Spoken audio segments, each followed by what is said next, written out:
Bạnសូមជម្រាបសួរបើក៏ដូចជាសួស្តីទៅកាន់ពុកម៉ែបងប្អូនទាំងអស់គ្នាដែលចូលចិត្តតាមដានទស្សនានៅការឲ្យតម្រុយបាទឆ្នោតខ្មែរប្រចាំថ្ងៃបាទថ្ងៃផងដែរវើត្រឡប់ជួបនឹង admin សារជាថ្មីទៀតហើយសម្រាប់មកចែកជូននៅតម្រុយសម្រាប់ថ្ងៃថ្មីបាទ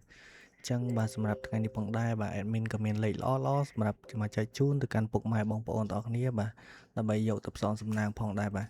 ញ្ចឹងបាទសម្រាប់បាទលេខតម្រុយបាទរបស់យើងកាលពីម្សិលមិញបាទដែលមានបានដាក់ឲ្យបាទគឺឃើញថាចូលបានច្រើនមែនទែនពុកម៉ែបងប្អូនទាំងអស់គ្នាបាទចូលត្រង់បាទបាន2ប៉ុស្តិ៍បាទអញ្ចឹងបាទសម្រាប់លេខតម្រុយថ្ងៃថ្មីបាទ admin ក៏បានត្រៀមរួចរាល់បាទសម្រាប់បញ្ជាក់ជូនទៅដល់បងប្អូនទាំងអស់គ្នាបាទតែមុនឈានទៅមើលតម្រុយសម្រាប់ថ្ងៃថ្មីបាទពុកម៉ែបងប្អូនទាំងអស់គ្នាបាទកុំភ្លេចបាទជួយចុច Subscribe បាទនៅ Channel របស់ admin ម្នាក់មួយផងបាទពុកម៉ែបងប្អូនបាទអញ្ចឹងកុំឲ្យខាតពេលវេលាយូរយើងទៅទស្សនានៅតម្រុយសម្រាប់ថ្ងៃថ្មីនេះទេចឹងសម្រាប់ថ្ងៃនេះផងដែរបាទសម្រាប់តម្រុយបាទសម្រាប់លេខអូសបាទលេខទី1បាទយើងមានអូស20បាទ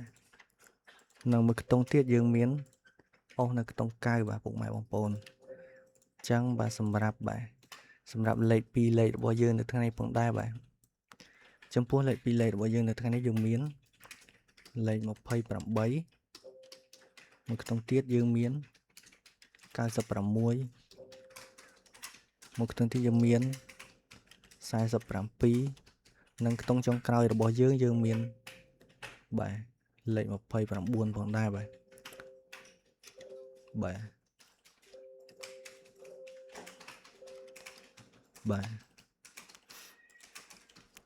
ចឹងបាទសម្រាប់លេខ2លេខរបស់យើងបាទចំពោះលេខធំ3លេខនៅថ្ងៃនេះវិញបាទពុកម៉ែបងប្អូនបាទយើងលេងនៅ6 42បាទគុណបាទពុកម៉ែបងប្អូនបាទមួយខ្ទង់ទៀតយើងមាន4បាទ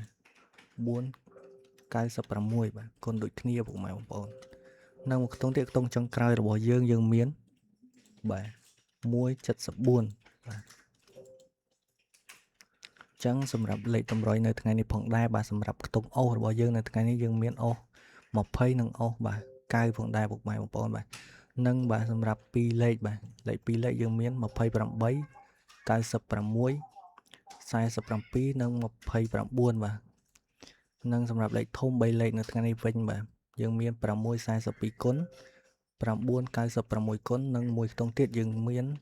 174គុណផងដែរបាទពុកម៉ែបងប្អូនអរគ្នាបាទអញ្ចឹងបាទសម្រាប់លេខតម្រុយបាទរបស់ admin នៅថ្ងៃនេះផងដែរបាទពុកម៉ែបងប្អូនអរគ្នាបាទអាចយកផ្សងសំណាងបានបាទអញ្ចឹងបាទពេល admin មកចែកជូននៅតម្រុយសម្រាប់ថ្ងៃថ្មីនេះតែប៉ុណ្្នឹងទេក៏បាទ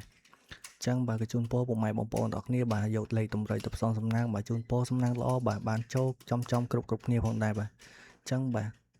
បើពេញចិត្តនៅវីដេអូបាទលេខតម្រុយរបស់ admin បាទពុកម៉ែបងប្អូនក៏អាចបាទ